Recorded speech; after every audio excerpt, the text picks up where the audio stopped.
Welcome to the Lake Travis Biz Report. I'm Mike Paul, your host of our What's Up Wednesday segment. And today I'm excited to welcome our guest, Wendy Elder, who's a top producer with Compass Real Estate. That's right. And Wendy's going to provide us insight into the red hot real estate market. And we all know how hot this market is. Yeah. So Sure. really excited to gain some insights as to what's happening. But I want to start first of all with a little bit about your background. Tell us about yourself and how you got involved in the real estate industry. Sure. Thank you so much, Mike, for having me. This is unprecedented times. So I appreciate you having me. You know, I've been in the real estate business 27 years. You're going to date me there. But I have been doing this 27 years, and we've never seen anything like this in Austin, Texas. All of those years have been in Austin, Texas. So I've been doing it 27 years. I'm married. I have 2 kids. I've got one daughter that goes to Baylor. Yay, go Bears. Yeah, I was going to ask you about that exciting finals game. Congratulations. Thank you. Unprecedented times for real estate and for Baylor and for Texas. So, Absolutely. yeah, so super exciting there. Yeah, and so I actually have a real estate degree, which you don't usually hear people saying that, but I actually did go to college and have a real estate degree, which is kind of crazy. Fantastic. But yeah. And I think so your designation is a CNE. Yes. Which, what does that stand for? So I actually got that about 10 years ago, or maybe 9 years ago, and it's Certified Negotiation Expert. And I will tell you, in this market right now, that what we're seeing, it's an invaluable designation, whether you're on the buyer's or the seller's side. So Yeah, absolutely. I mean, it is all about negotiation. all about it, yes. Yeah, absolutely. So what is your approach to selling real estate? I mean, what makes you unique in your approach? Yeah, that's a great question. So, I mean, I am very goal driven. And so I think what makes me unique is I listen to the client, and their goals are my goals, right? So whatever that may be, everything that we do is towards that end goal, whether it's a buyer or seller. And I always say to people, I don't list your home, I sell your home. You're not paying me to list it. So I think that's, that makes me a little bit unique, because I hear other stories. If I gain a client, I guess, that they weren't happy with their other transaction. And I also have, since I was in the commercial real estate arena for a while, I have a very professional take, I guess I would say, on the residential side of the business. So, all right, yeah, terrific. So let's dive right into a little bit about what's happening in our real estate market. Everyone knows that Austin is a great place to live, and this has gone on for quite a long time. But I think in the last year or two, we've really seen some interesting trends. And so the Austin Board of Realtors publishes, as you know, some statistics every month. And so the last available month, I believe, was February's numbers.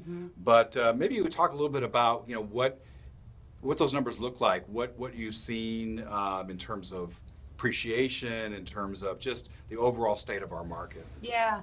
It's interesting, because when we go into a seller and we are reviewing numbers, we used to review a 90-day to determine what we were going to list their home at, and now it's so concentrated because every month our market is changing, and that's as a result of all the new businesses that are moving here, and so we're seeing an influx of out-of-town buyers. But when we go in, with a seller, we really have to it's like they're all little micro markets, and that's what they're paying us to. What strategy is going to make me the most money, right? And so every area of town is different, and I feel like, numbers to me I kind of geek out on numbers, and then the strategy moving forward to accomplish the goal. So we're seeing in the last year, just to kind of put it in perspective, in the last year in our 5-city kind of radius, we saw a 9.2 appreciation increase. Now, just to put that in perspective, Mike, over the last 30 years, we've averaged 3.5. Wow. So it's a huge increase. So that's why every 30 days, I mean, you know, our market is just changing. And I would just tell people, you know, it really matters right now who you hire as an agent, because you have to be in there working on both sides of the transaction with buyers and sellers to know what's happening on both sides, so that you can advise your client, whichever side you're on, how to position themselves. And what do you think? So you mentioned the appreciation rate. Yeah. And what are some of the driving forces? I mean, why is real estate suddenly appreciating so much? Yeah. I mean, what is, obviously we've gone through an interesting year, Yes. you know, with COVID, Yeah. and just the whole, I think, the adjustment as to how real estate was being marketed, or whether people were wanting to move or not. So what are some of the big driving factors that you see that is propelling the price appreciation, and maybe even just the low inventory, I think, that we've really been experiencing over the past year or so? Yeah, you know what we've been seeing, I mean, we have had an interesting year, and I think, you know, obviously, you know, businesses were moving here pre-COVID, right? So we were kind of seeing that influx already, and then COVID happened, and everybody kind of hunkered down. Okay, what is going to happen to the real estate market? And I think that halted some sellers that were going to put their houses on the market, right? So we kind of started to see the inventory drop a little bit, and then what we saw is this mass exodus from other states wanting to move to Texas, which, I mean, you and I live here, right? Yeah. You're I mean, I'm a transplant, from so California. absolutely. So, so you know, we see the mass exodus plus sellers halting and holding on what's going to happen. So that caused the inventory to kind of start to decrease, and then I think. And then people that were, I mean, if you don't have to sell now, well, let's just kind of wait and see what the market does, right? When COVID happened, I had 10 houses on the under contract at that time.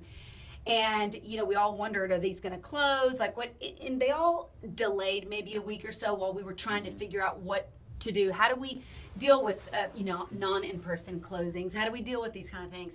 But, I mean, you know, the real estate industry works together and pulls together for the good of the client. So, so let me ask you, just follow up on, so an inventory. What would be a normal inventory? Like how long would, just with the number of homes that I guess would be on the market, what would be like a healthy, in your opinion, a healthy inventory? Well, a stabilized market is 6 months of inventory, right? So that's a balanced market. So you've got 6 months of inventory, you know, we're less than a month. But one thing, you know, pulled the numbers just before Mike to talk to you about Lake South, because I know we're doing Lake Travis. Right. So what's interesting is that right now, active homes, we have 89 on the market today, okay? Under contract, 288. And closed in the last 30 days, 136. But what's interesting about those numbers is the average price point of what's active and what's closed in the last 30 days, $176,000 difference. Wow. So is the market going to be able to sustain 176,000 in a month? We'll see. Yeah. I mean, we are seeing those multiple offers. I mean, climb. So, and of course, you know, we're all hear stories about sellers that are putting their houses on the market, and before they even basically get to the MLS, they've got 20 or 30 or 40 offers coming in. So, I mean, how do you manage that? How do you manage that kind of a process for a seller where, you know, you've got so much demand coming in? Do you look for something specific in terms of the offers as to, you know, really what should a seller be taking or considering? Or on a buyer side, is there some method or some strategy that they could employ to gain an advantage potentially? So just curious as to what you're seeing out there. Well, I mean, it all depends on the goal of the seller, right? I mean, if they need a quick close, then obviously they're looking for a cash deal, right? All of the offers I'm writing right now have appraisal waivers, full appraisal waivers. From a buyer standpoint, I always and I educate my buyers before we even go offer on anything that's what they're going to have to do. So you know, it depends on the goal of the seller. If they need a lease back, I'm seeing a lot of 2-month lease backs. So you know, we usually know that going in, because I've communicated, if I'm on the buy side, I've communicated with the listing agent so that I can prepare my offer appropriately. So, just really depends on the goal of the seller, on what they're looking for when they're reviewing all these offers. And are you seeing, in terms of the sellers that you're working with, are these individuals that are making lateral moves? Are they upsizing, downsizing, or relocating? I mean, what's the biggest driving force that you've seen in your business from a seller side? Well, it's a lot of people, let's say they wanted to be in the school district, in Lake Travis School District, and they don't have to be in Lake Travis School District anymore for their kids. Their kids have flown the nest, and so it's time for them to kind of downsize. So I've seen that as a big reason why sellers are moving. Second homes, if they've got a second home here and they've held it, and whether their family used it or if they had it as a rental, I'm seeing that be an opportunity for a sale. And then also clients that have purchased a lot, let's say, and they were going to build their dream home, and now's the time to cash in on their current investment for that. So I think that's another reason for sellers. And just a couple other things on what's made the driving factors on the market. So interest rates. We all know interest rates have been historically low. Who would have thought we'd see the rates that we had? Yes. I mean, where do you see interest rates going right now? I mean, are they stable at this point? Do you see sellers or buyers concerned that interest rates may be climbing, and maybe that's also motivating them to do something now before the cost goes up? That's a great point, because I think that's also why we see more buyers now than we did. So you've got the low inventory, you have the COVID, you have the mass exodus, and you have the low interest rates. So it's like the perfect storm for this craziness from a buying frenzy. As far as rates go, I mean, I stay really close in contact with my lenders that I work with, my preferred lenders, and they kind of, educate me. We don't see them hiking dramatically, but 3 weeks ago, we had a very volatile interest rates, which, is frustrating for buyers. They get qualified at 2.8, and then they go and make an offer, and they're all of a sudden at 3.1 or 3.2. That makes a difference on your payment. And so they have been a little bit volatile the last couple of weeks, but I don't see them going crazy in the next year. Okay. So. Yes, because stable interest rates obviously would be good if that wasn't an additional factor, in creating this imbalance that we're seeing right now.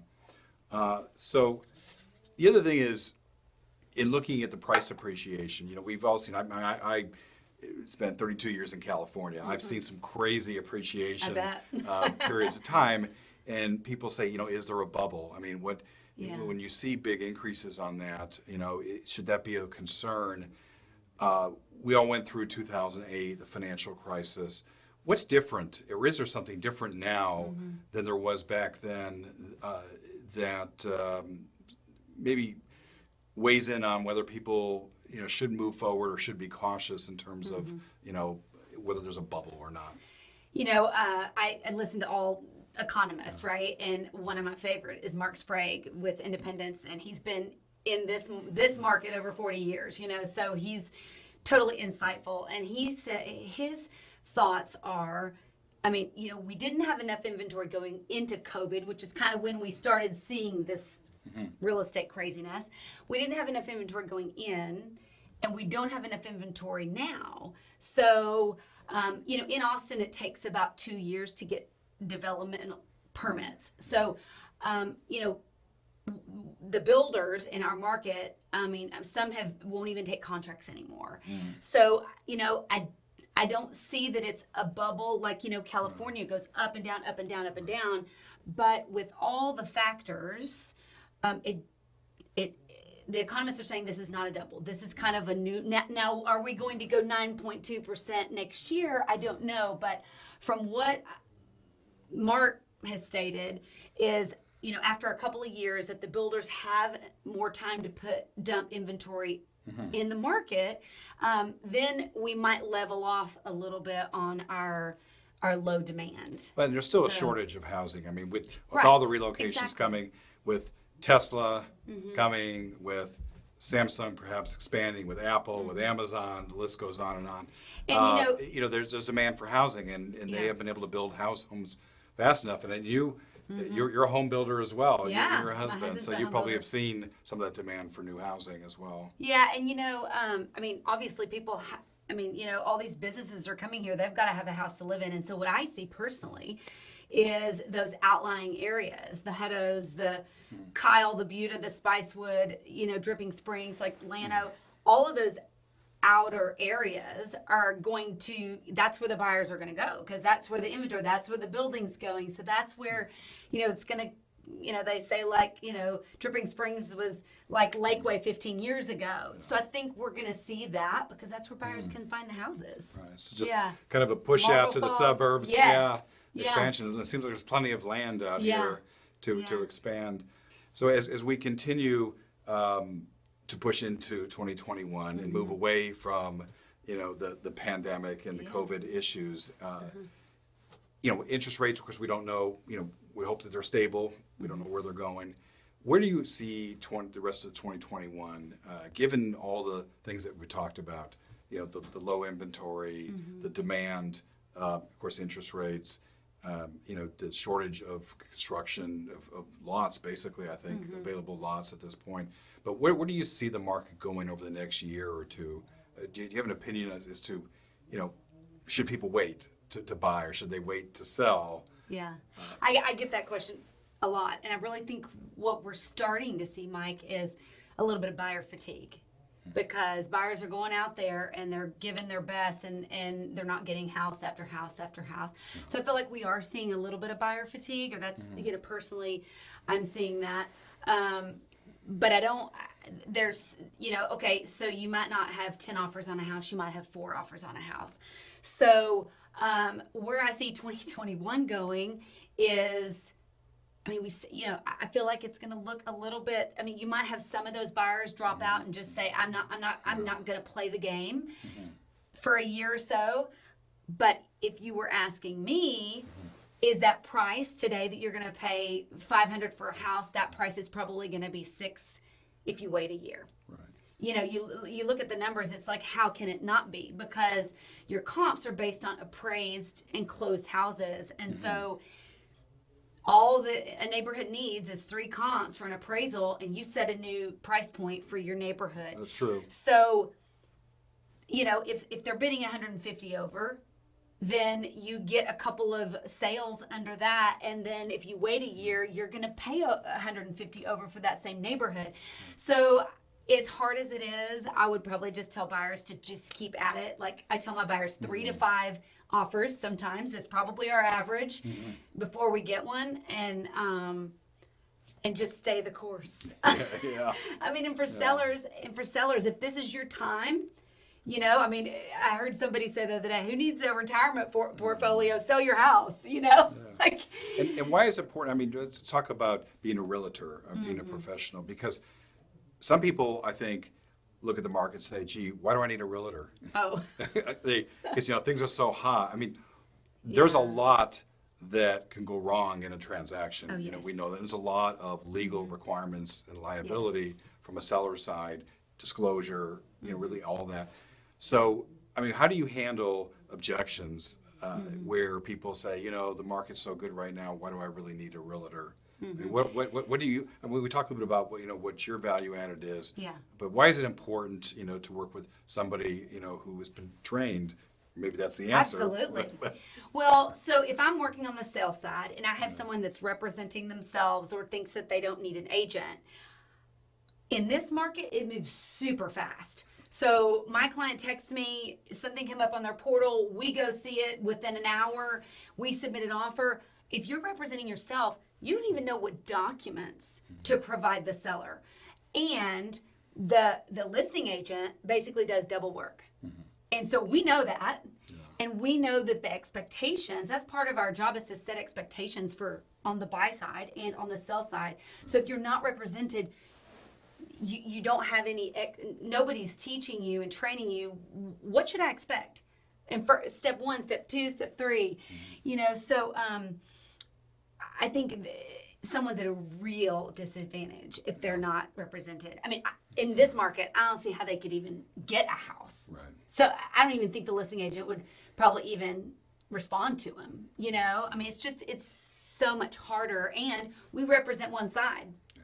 So there's a dual agency fiduciary duty to the seller.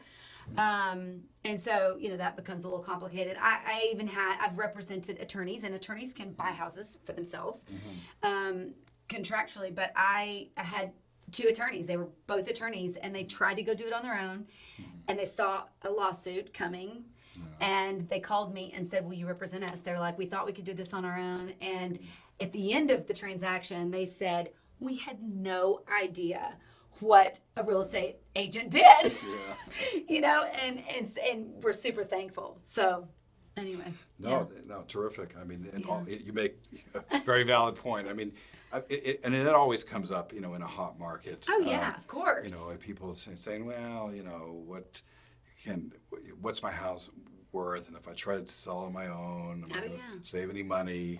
Well, but part of it being going back to as a certified negotiation expert, you know, potentially leaving money on the table. Oh yes, is a big issue because Absolutely. they don't know what they don't know. Right. They get a contract and they have no idea that they could get X, Y, and Z.